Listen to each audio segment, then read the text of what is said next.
उस यस्सु के पाक जलाली कादर बाबरकत नाम में आप सबकी सलामती हो। इससे पहले कि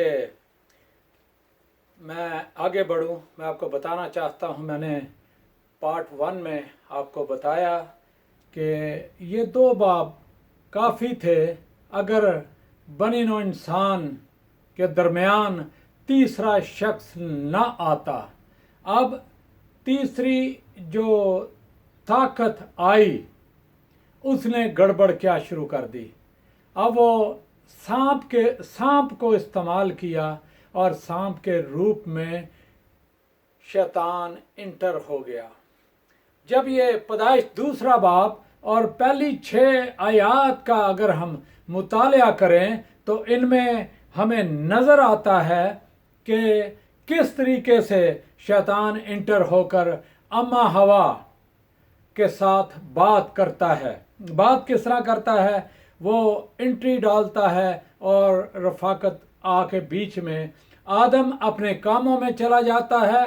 बाज़ औक़ात आज घरों में, बाज़ औक़ात हम अपने घरों को खुदा के सुपुर्द नहीं करते, खुदावंद यीशु के लहू की बाड़ नहीं लगाते, तो बाज़ औक़ात शैतान हमारे दरमियान में आ जाता है। मर्द शायद बाहर गया है और अपने कामों में लगा है, वो पीछे से आएगा और औरतों को ज़्यादा इस्तेमाल करता है। अगर हम गौर करें आज इस बात पर तो बाग़ अदन में हमें पिक्चर नज़र आती है।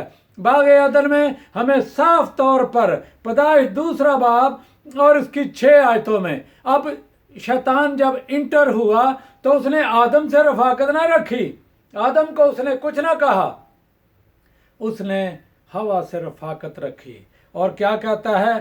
सांप पास आया औरत के और पहली बात उसके पास आया। दूसरा वो सवाल करता है, खुदा ने क्या दरख्तों के फल खाने से मना किया है? अब ये सवाल करता है यहाँ पर, क्या खुदा ने, उसको पता है वो टेक्निक यूज़ कर रहा है, क्या खुदा ने जो फल लगे हैं, दरख्त लगे हैं, इनका फल खाने से मना किया है? तीसरी बात, औरत ने कहा नहीं,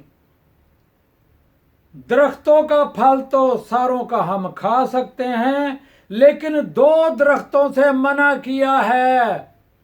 अब यहाँ पर पहली बात वो सोच को तब्दील कर रहा है, वो पूछ रहा है। इस तरह शैतान हमारी जिंदगी में आकर, चाहे मर्द हो चाहे औरत हो, कोई भी हो, खानदान हो, हुकूमतें हो, रियासतें हो, महल्ले हो, गलियां हो, इनमें शैतान आता है और पूछता है आपके मोहल्ले का, भाई आपको ये साथी ने क्या कहा है, आपके हमसाये ने क्या कहा है। बीच में मुखालफत डालेगा, तकब्बर डालेगा, घमंड डालेगा, तू इस तरह है, तू इस तरह ना कर, तू इस तरह है, तू इस तरह ना कर। शक का ये मैदान गर्म करेगा और शक में डालेगा और फिर बात करना शुरू करेगा, फिर समझाना शुरू करेगा, फिर बताना शुरू करेगा कि देखो अगर खुदा ने मना किया है तो उसकी क्या वजह है, मैं आज आपको बताता हूं। इसी तरह शैतान ने उसको कहा, अच्छा ये 2 दरख्तों के फल के बारे में कहा है। 5वीं बात वो क्या कहता है, बाग के बीच में जो दरख्त मैंने उनसे मना किया है, कहता है खुदा ने हमें मना किया है इन 2 दरख्तों के फल खाने से। शैतान को अब ये भी पता चल गया कि खुदा ने मना किया है। उसने कहा अच्छा, तो उसने कहा अच्छा तो फिर उनका खुदा ने कहा कि इस फल को ना खाना। अब इसका फल ना खाना, ना छूना, वरना मर जाओगे। ये 3 बातें, ना छूना, ना देखना, ना खाना, अगर खाया तो मर जाओगे। शैतान को पता चल गया, शैतान को समझ आ गई। इसी तरह आज भी शैतान मौके ढूंढता है आज भी शैतान वीकनेस देखता है, किस जगह पर कमजोरी है, आपकी सोच में किस जगह पर वीकनेस है, उस जगह से आपको पकड़ेगा और पकड़ के अपने कामों को शुरू करेगा, आपको सिखाना शुरू करेगा और ये कहेगा खुदा ने जो कुछ कहा है वो गलत है।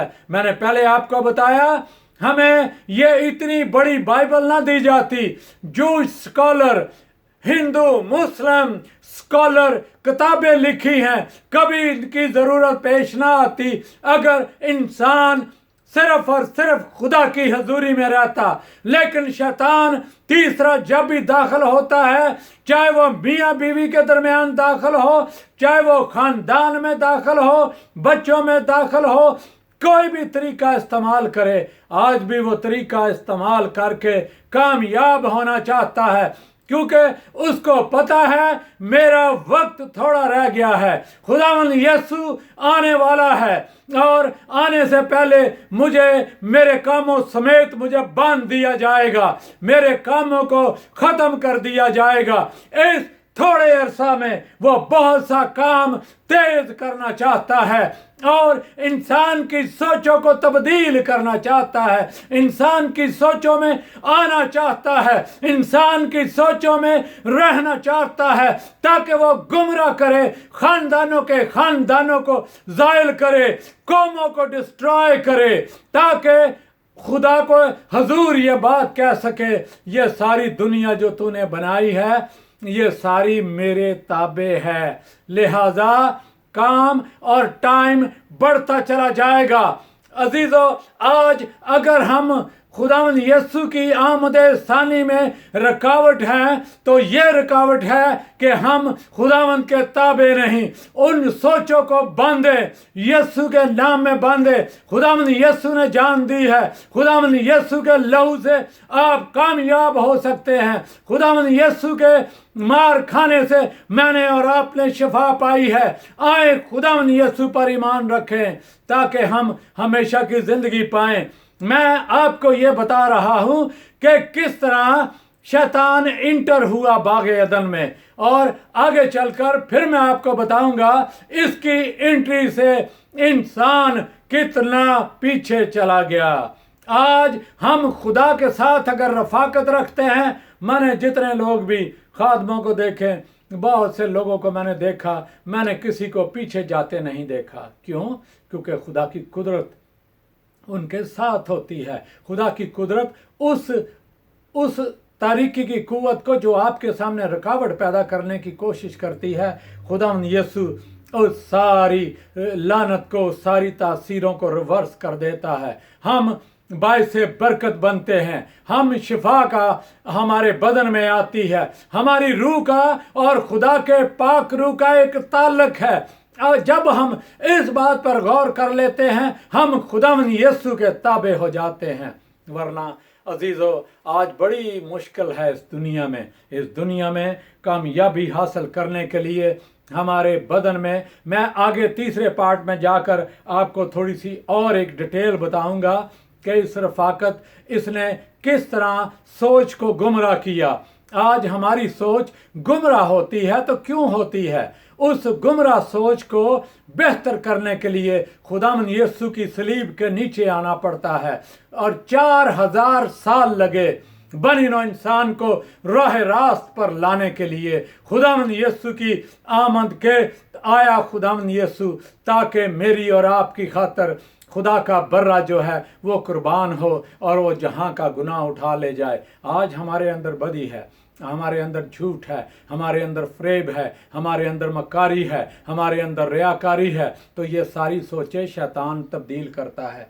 आए इन सोचों से बाहर निकलें, खुदावंद यीशु के कदमों में आएं और इस वीडियो को शेयर करें ताकि ये आगे पैगाम जा सके और दूसरों के लिए बायसे बरकत हो सके।